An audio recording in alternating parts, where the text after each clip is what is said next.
How late will Charlotte be today? How late will Charlotte be today? Will it be 5 minutes or an hour and 15? How late will Charlotte be today? You think you're real cute, huh? My. Miracles do happen. Clocking in at 5:58 p.m. for the first time in 3 weeks, Charlotte is early. You alright? I am not. Oh, shit. Hey, what's up? Char, what's going on? Did somebody die? Yeah, my fucking career did. No, what? What do you mean? You got fired. No, I didn't get it. Oh, the promotion. Yeah. That's bullshit. Did they just tell you? No, they told me last week. I'm sorry, Char. You work so hard. Wait, you're not mad at me? Why would I be... For, not telling you sooner? No, cousin, I know how you are. You have to process. Thanks. Who'd they give it to? Fucking Josh. Fucking Josh? Fucking new Josh? Fucking just finished undergrad this year, Josh? Yeah. Fucking mansplainy, rich daddy, privileged ass. Hey, okay, stop. Fucking mixed his own shoe prints with the suspects at the fucking All right, crime stop. scene. I don't even want to go there. I just want to be sad. Okay, you can be sad. We can be sad. I'm sorry. Me too.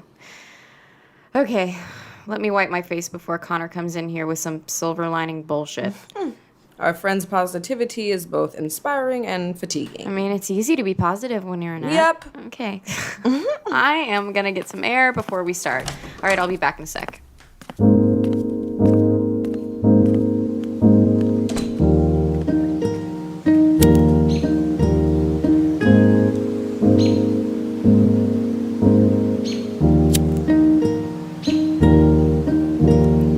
Got a new jumpsuit to dance in the high. Ethically made cost an ear and an eye. Threading the needle with wizening men. And fending off family asking me when little girl lost out here smoking again.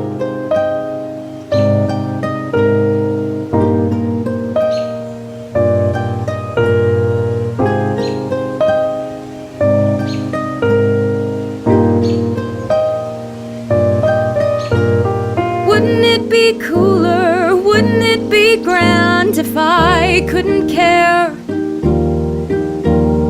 Wouldn't I be better? Robot wrapped in flesh, admired from everywhere. Impenetrable, the one and only. She'd have her own ceremony. You know she'd never be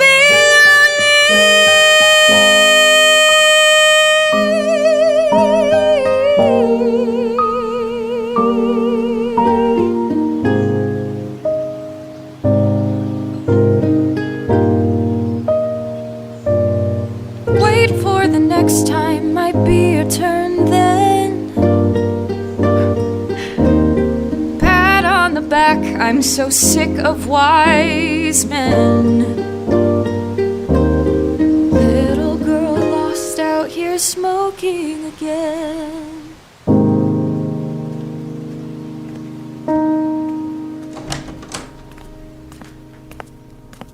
Want to grab a drink after this? You know what?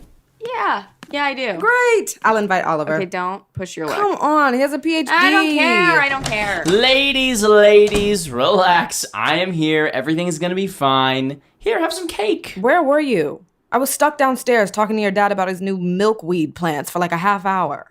They're the only place monarch butterflies can lay their eggs. Good God, he got you too.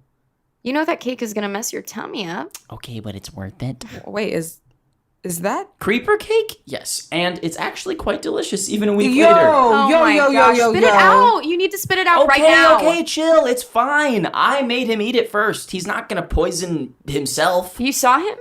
You saw Mitchell. Yes, we had lunch and cake, so don't worry about it. Everything's fine. Let's just start the episode. You are out of your fucking mind. If I had known at StormRage1212 was fucking Mitch from high school, I would have blocked him right there. Start the jingle. Hello, good people? Welcome back to Primetime Crime Time, the show where we explore spooky crimes committed by spooky people. My name is Connor, and as always, I am joined by the glorious and gifted Charlotte and the passionate and powerful Alex. We love alliteration. Some might even call me a poet. How are we feeling today, you two? You know, I am feeling, Alex. Afraid I don't have an answer for you either. But we are going to jump in anyway because our good friend Connor hasn't given us an alternative. I just want to thank you all for, your wonderful likes and comments on our Patreon. If you haven't already subscribed, maybe do it because there are all kinds of special treats for you on there, and it helps put food in our bellies so we can continue to freak you out. We are just so grateful for your support, and it is truly baffling to me that you've made us, bullshitting about true crime a part of your routines. I don't get it either, but I love it. Oh, come on, guys. We're pretty dang cool. Two of us are. Yeah. Today, we have a particularly eerie and poignant case to dive into. The mysterious death of Tamla Horsford, a black woman who was found dead at an all-white adult sleepover in Forsyth County, Georgia in 2017. I will say I do want to take some time today, like some real time before we do anything, to talk about who Tamla was. I think that's a lovely idea. In all my years of true crime geekdom, I've never run into a victim who I just felt totally enamored by. She seemed like a really fucking cool lady. Yeah, I would have wanted to be her friend. Same, and she probably would have wanted to be yours. Unfortunately, her willingness to make quick friends with everyone she met may have been her downfall. Yeah, Tamla was regarded by her peers as a social butterfly, a proud and dedicated mother, the life of any party she walked into. She was a fiercely dedicated wife and mother of 6. 5 boys, 1 girl. The eldest daughter actually from one of her husband's previous relationships, but Tamla raised her as her own. Such a nice lady. And the daughter was expecting. Tamla and her husband Leander were super excited to become first-time grandparents. She somehow managed to be like a super involved mom, but also like a cool mom. Hey, it's a delicate balance. She loved attending her boys' football games, volunteering at school events, all of it. She was extremely proud of her family. Actually, the night that she died, she FaceTimed her family to show them all off to the rest of the party. That is adorable and also heartbreaking. Yeah, I can only imagine being embarrassed that my mom was making me watch her brag about me and then, realizing that it was going to be the last time. Shit, I didn't even think about that. Okay, well, let's not get ahead of ourselves, though. Tamla she was from the Caribbean, right? Yes, Tamla immigrated from St. Vincent and the Grenadines to the Bronx in 1989, met Leander in Florida, who she was just totally in love with, had a whole bunch of babies, and then moved to Forsyth County for Leander's new job. By this point, the couple had been married 16 years, and their children ranged from the ages 4 to 14. And Tamla's friends say that the family was they were all really, really tight. Yeah, super loving and close. What's that like? Anyway, okay. Yikes! Can't wait till we get to talk about that Talkspace.com sponsorship so you can use that offer code. We love therapy. Anyway, want to talk about how freaking racist Forsyth County is? No, but let's do it anyway. How racist is it? I'm so glad you asked, Alex. Forsyth County, Georgia is so racist that in 1912, its white residents forced all of its black residents out, wreaking havoc on their homes and businesses and eliminating its entire black population. A little over 1,000 people at that time. Charlotte, how racist is it? Forsyth County is so racist that in 1987, after 75 years of not having a single black resident, black demonstrators marched in the county and were met with white counter protesters who threw rocks at them and shouted racist slurs at them, demanding that the county remained racially pure. Yep. Connor, how racist is it? Tomato. We're talking about racial cleansing and you're the one triggered? What's up? I know. I'm sorry. I don't know. Should we be making this a bit? It might upset people. I mean, probably not, but I'm just trying to get through this, and this is the only way I know how to get through it. So. Okay. Yeah. Back in 3, 2, 1. Forsyth County is so racist that after those protests garnered national attention, Oprah, she came down, she went out of the way, she came to the county, she spoke with its residents for a segment where many insisted that black residents, they weren't welcome, and Oprah and her producers had to leave the county before the sun set for their own safety. All right. Think that sets the scene? I think so. Great. Now, let's dive into the case. As we said earlier, Tamla was super involved in her kids' lives, loved volunteering at the school, and loved getting to know other moms in her community. At one of her kids' football games, she received an invitation from her friend, another football mom, John Myers. The invitation being to her 45th birthday party, which was an all-women's pool party / adult sleepover / football watch party, where they'd all have full permission to get as lit as they would like without having to worry about driving home.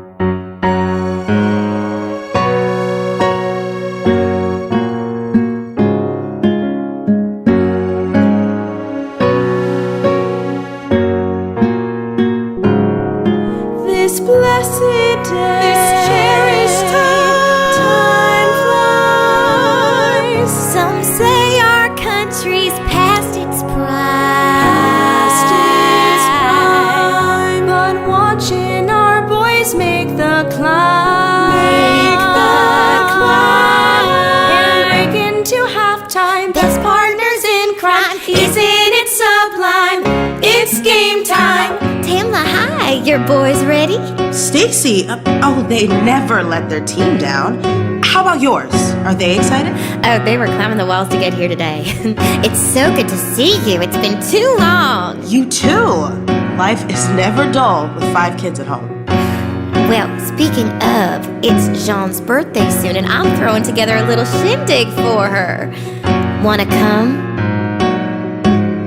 What about a party? What you say, Tam? What about a party? Could be nice not to give a damn. Nothing like a little bash to put your troubles out of sight. I can see you wanna come on just a single weekend night. Hey, Stacy. And your name's Tamla, right? That's me. I'm Jen. I've just heard so much about you and your family from everyone. I'll have to check my schedule.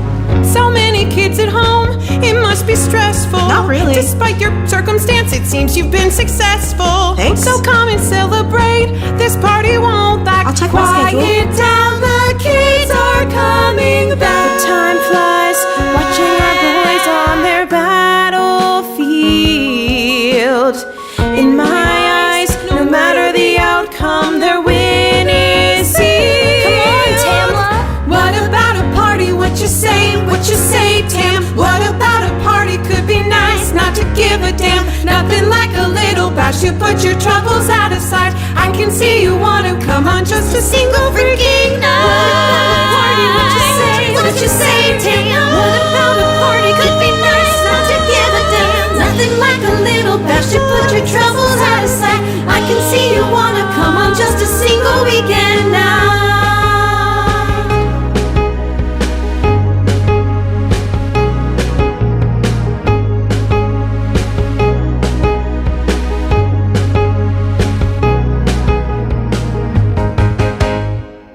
Adult sleepover. I can't tell whether I love this idea or hate this idea. You hate it. I can't even get you to stay the night at my place when we're up till 4 a.m. doing research. My bed is just so comfy. Tamla was described as such an open and friendly person. She accepted the invitation despite her best friend Michelle Graves' advice, who wasn't feeling the idea from the jump. Michelle ends up being one of Tamla's biggest advocates after her death, but we'll get into that later. Yeah, the night of the party, Tamla cooked dinner for her family and made a casserole for breakfast for the next day. Literally super mom. And she arrived to the party at around 8:30 p.m. on November 4th, 2017. Promptly, she changed into her paw print onesie pajamas, offered Jean a gift of very expensive tequila, which Jean declined. Yeah, she was sure to say in her witness statement that the smell of tequila made her want to throw up in her mouth. Not a very gracious host, huh? Not at all, but Tamla was like, okay, cool, I'll drink it myself. Problem solving. So yeah, at the party of 9 white women and 2 of their partners, Tamla was the only black person present. Wait, I thought that the party was supposed to be all women.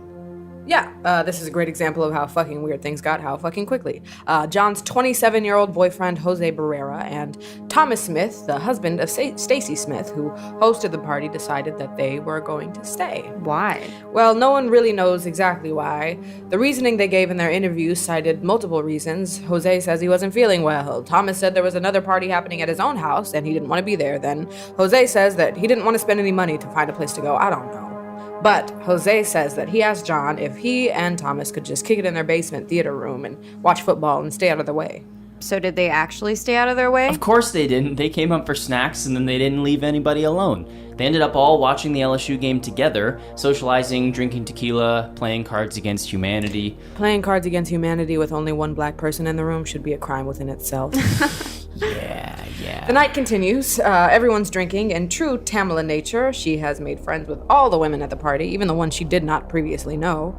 The photos of Tamla from the party, including the eerie one of her that later went viral, show her smiling and close with the other women. Tamla was said to have smoked a little weed at the party, which John says she asked her to put out, referring to her as the female Bob Marley. John was also sure to remind her that her boyfriend, Jose Barrera, was a pretrial officer and did not approve of the use of marijuana. What a narc.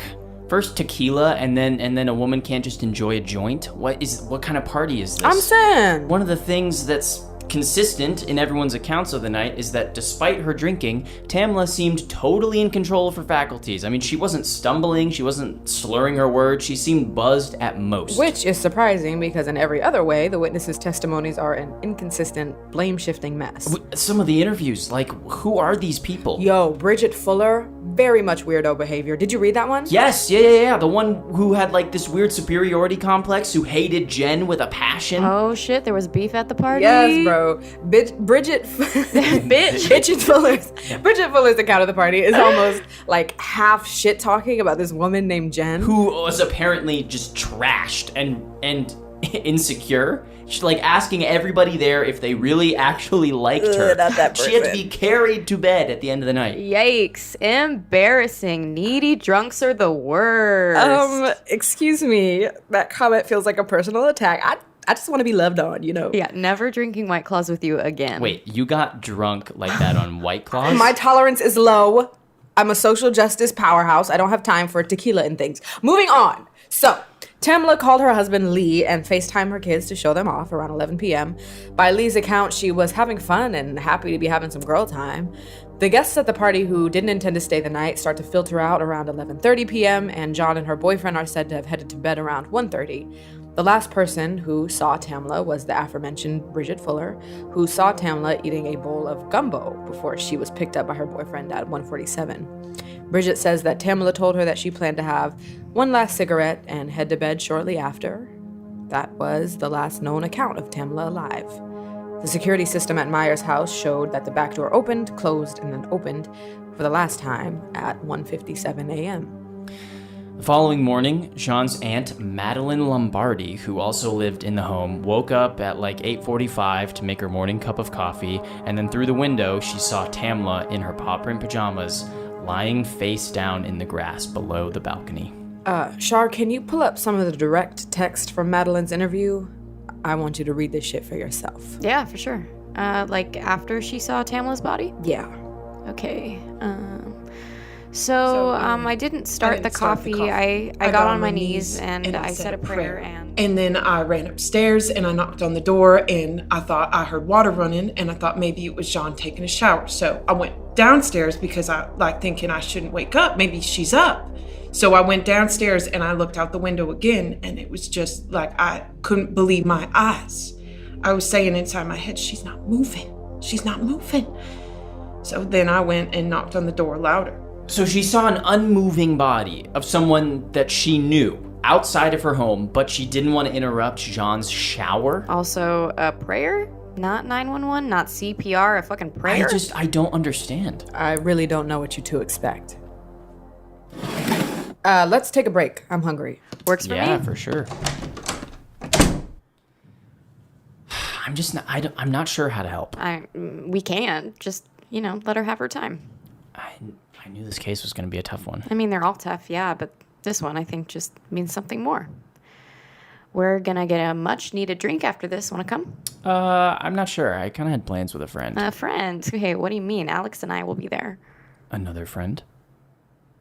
Don't you fucking say it. I promised him that we would play WoW Oh together my God, tonight. he's a creep, Connor. He's a creep. He doesn't deserve friends or to play World of Warcraft or to have people eat his weird, freaky baking projects. It was a good, normal, not freaky red velvet cake, and he is not a creepy person. He's misunderstood, and he has some poor boundaries, but he's a good dude. Okay, listen, my friend in high school literally had to get a new phone number and have her class schedule changed because he wouldn't stop asking her out.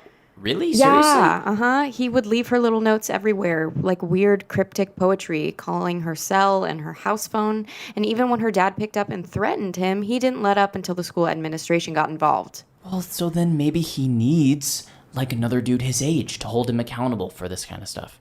Okay, how did he manage to convince you he isn't a creep? He explained that he brought over a cake as a thank you because the podcast has really helped him out through some tough times. And it's my birthday next week, and nobody else was bringing me a cake. Okay, so are you at all curious about how he got your phone number and address? You know, I kind of stupidly have all that stuff on my Instagram still, and I don't know. Maybe he lives in the neighborhood, and maybe he saw me coming home. Okay, stop making excuses for him. That shit is weird. Okay, maybe it is Charlotte, but I'm just going to go ahead and trust my gut and be the guy's friend because the guy needs a friend. All right, fine. At the end of the day, it's your call.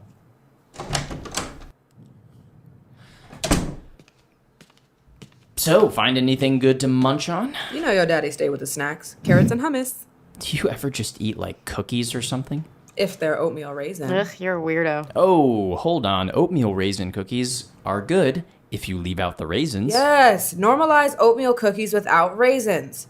Let's start a movement. Oh, I'm in. Shall we start the movement and continue, or shall we continue and start the movement later? We'll prioritize the movement later. Okay. Yes, let's do it. 3, 2, 1. So when Madeline does finally find John, who Madeline later says wasn't actually in the shower but in her bed, she tells her she wants to talk to Jose.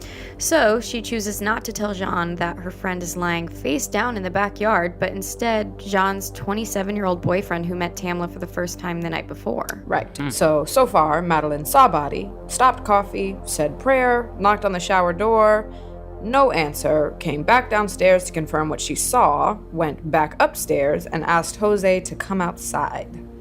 Not a 911 call, not an effort at CPR, none of that. Oh, and it gets worse. Jose then chooses, hold on, side note. During Madeline's account of the events, Jean bursts into the interview. Yes, talking about I'm gonna have to start charging y'all rent. Because the interviewers conducted most of this stuff at the residence. Whoa, they conducted witness interviews at the house that this shit happened? Yes. What in the small town bullshit is I'm saying. And then she decides to offer the cops gift cards to Dunkin' that? Oh Donuts. no. Look, I just went and got y'all gift cards. Then I was told I shouldn't because it would look very bad if I give you something before the case is closed.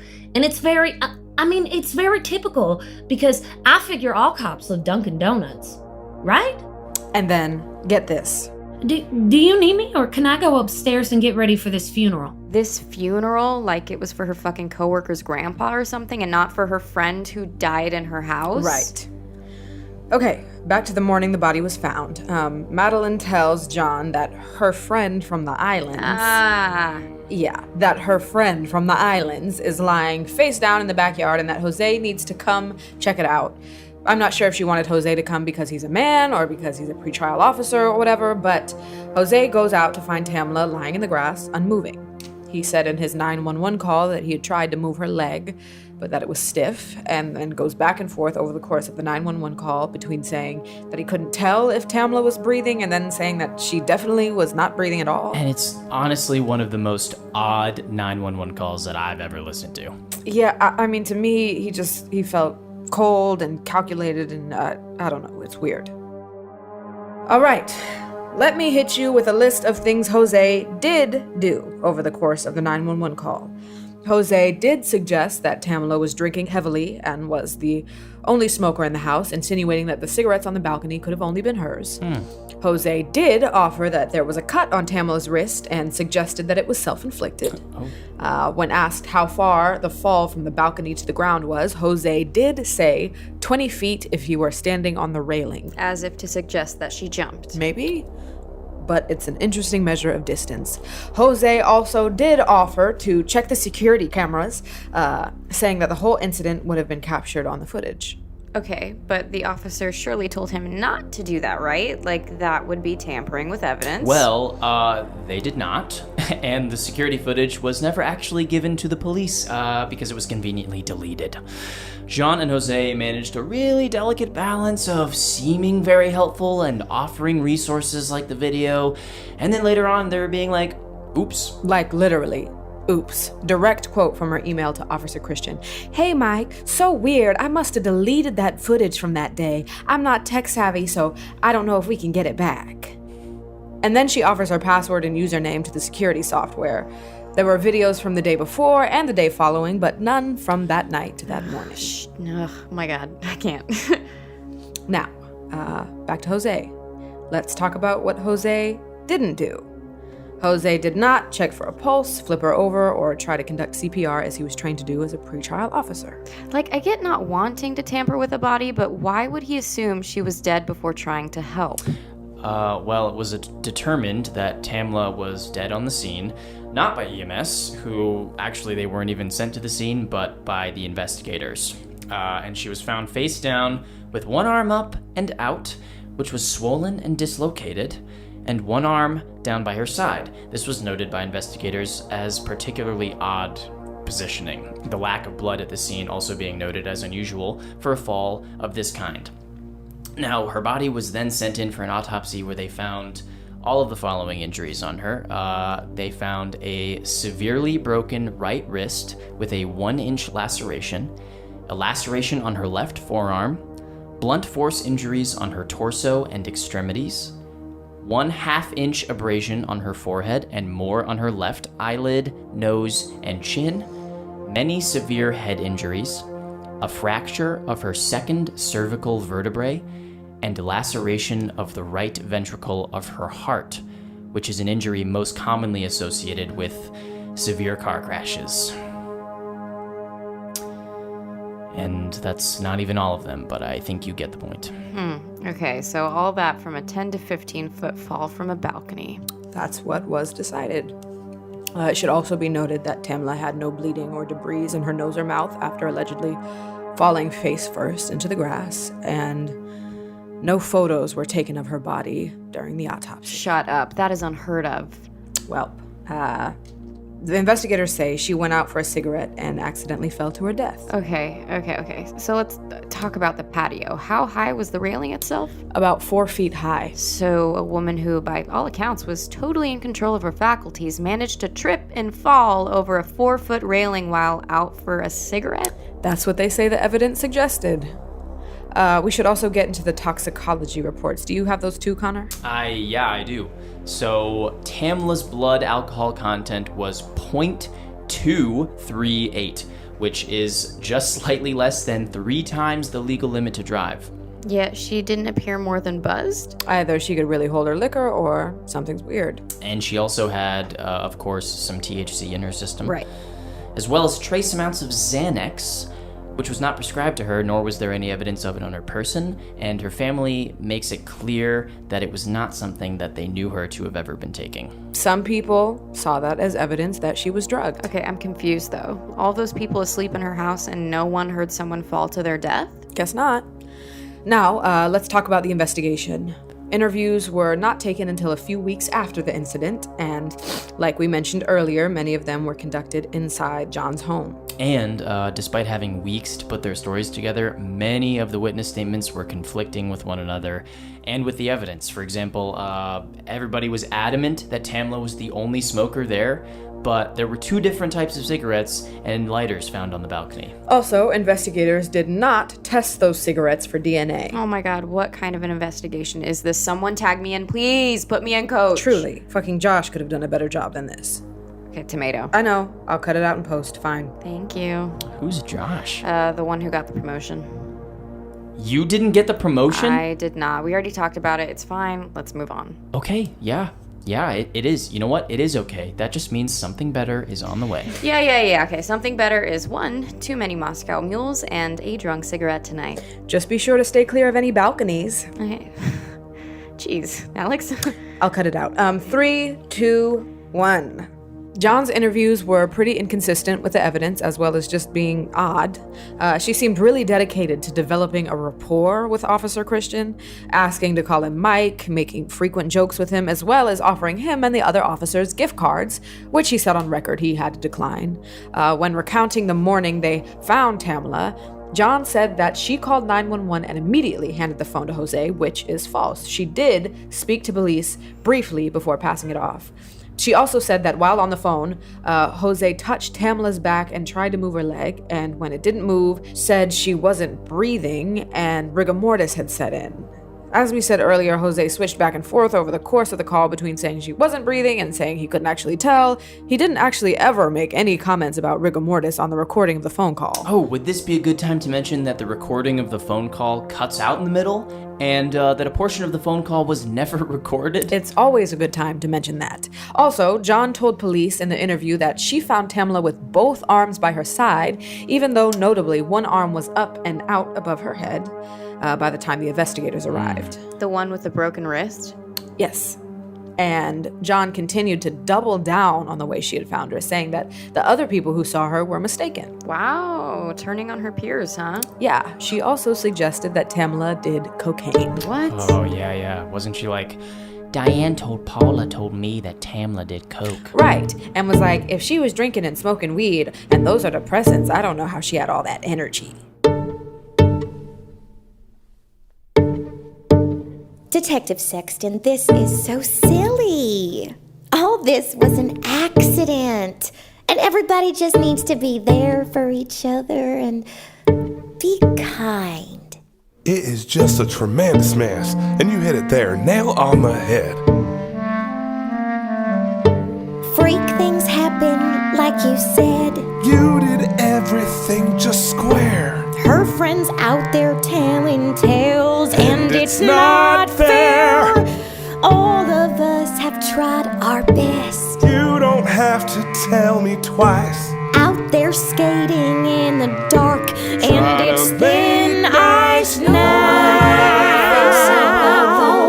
Sad women who serve High on coke and alcohol. What would you expect to find? treat us like we're criminals when we're the ones who are deprived. I don't party half like her. I don't mean to be unkind. What the hell? But there was no coke in her system. No. She was just throwing shit at the wall, dude, saying Tamla partied too much, all kinds of negative shit, just smearing this dead woman. Now, let's move on to Jose's trifling ass. Connor? Yeah, I gotcha. So Jose, in his interview, he said that he found Tamla's hands by her side originally, despite sketches and reports from investigators that had put one above her head. Officer Christian suggested that maybe someone had moved the arm, and Jose tells him that he was told to go inside and not to touch her by investigators, and that he wouldn't know anything about any movement. Yeah, it just seems strange to me that someone would be able to move her arm if there was talk about rigor mortis and her leg being stiff. Yeah, all of this is pretty backwards. So what happened between Tamla being found and the investigators taking a sketch? Who moved her, or who isn't telling the truth? These are good questions. And while you search for an answer, keep in mind that Jose had a direct relationship with the police and investigators on this case as a pretrial officer for the same department. How convenient. Jose also said after Madeline told him that Tamla was face down in the grass, he took the time to move the loose cigarettes and the lighters from the back deck and put them near the fire pit. Jeez. So Madeline saw the body and decided to pray. Jose hears about the body and decides to do a little tidying up. Like, are we not concerned for the women laying face down in our backyard? Yeah, there was little to no sense of urgency on anyone's part. I don't want to delve too deeply into anyone else's interviews, but I do want to say that some of the partygoers seemed genuinely shocked and saddened by Tamla's death. I hate reading so deeply into other people's statements, but because there's so little evidence in this case. And such a shit show of an investigation. Right, one does kind of have to go based on feelings, and some of the interviews were heartbreaking. Yeah. Okay, shall we take a quick break and then come back and talk about the aftermath? Absolutely.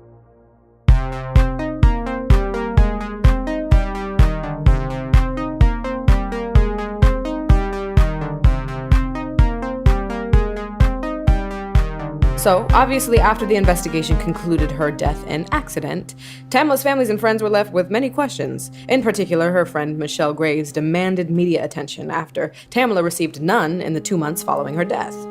They hired another medical examiner to view her body, where they found indication that some of Tamla's injuries were inflicted post-mortem. Suspicions of foul play spread online, along with a photo of all the women smiling at the party, Tamla the only brown face among them, in the middle. Michelle Graves continued to be very vocal about her belief that what happened to Tamla was not an accident, and eventually wound up with a temporary protective order from John Myers, as well as a cease and desist to keep her from speaking anymore. The protective order was dismissed, but in the midst of that conflict, Jose Barrera was found using his position to illegally access files about Tamla's case. What? Twice. Once on November 7th, days after her death, he looked at her incident report file, and then again on November 20th, he accessed the file about the restraining order John tried to take out on Michelle. Was he charged? Of course not. He was a cop. But he was put on administrative leave and then fired 2 days later. Which was not rare for him. He had been fired from his last 2 jobs in law enforcement as well. And I mean, how do you manage to lose a job in law enforcement? You can literally do whatever you want. We love the truth. Oh, fuck. Did you guys see this? This picture John Myers posted on Facebook last year? Do we even want to know? Probably not, but it's kind of the job, isn't it? Okay, yeah, go ahead. Okay, so remember when John tried to bribe the cops with Dunkin' Donuts gift cards? Yeah? Well, on December 7th, 2020, she posted a Facebook photo of her and 2 other women wearing Dunkin' Donut masks, which she captioned, "Best masks ever, hashtag if you know, you know." Jesus, it's a fucking joke to her. She's laughing about the whole thing. It's like this is a slap in the face to Tamla and her family. It's a slap in the face to everyone, really. Cases like this and their absolutely gross mishandling inspire us it's like a collective mourning. It's really a remarkable thing that happens. This woman, you look at her and you're like, that's my mom. That's my aunt, my sister. And it sort of confirms our fears about occupying these white spaces who pretend to care about us, but inevitably are going to offer the cops who miscarried our investigation fucking gift cards to Dunkin' Donuts and then laugh about it, The case continued to garner attention, but experienced a little dip in energy until George Floyd was executed publicly on camera. There's a sort of pattern in the movement where when a black man becomes the face of our outcry, there are communities of people who are like, hey, black women too. Sandra Bland never got justice. Breonna Taylor never got justice. And Tamla is just one of those cases that I think sort of sit at the back of our collective mind. In 2020, people really started talking about Tamla again. Petitions started circulating, one of which gathered more than 500,000 signatures. Tamla's case has since been reopened, but without updates. But reopened nonetheless, so that's something, I guess. I want to leave you all with a letter from the family's lawyer, Ralph Fernandez, which I think says more than I could.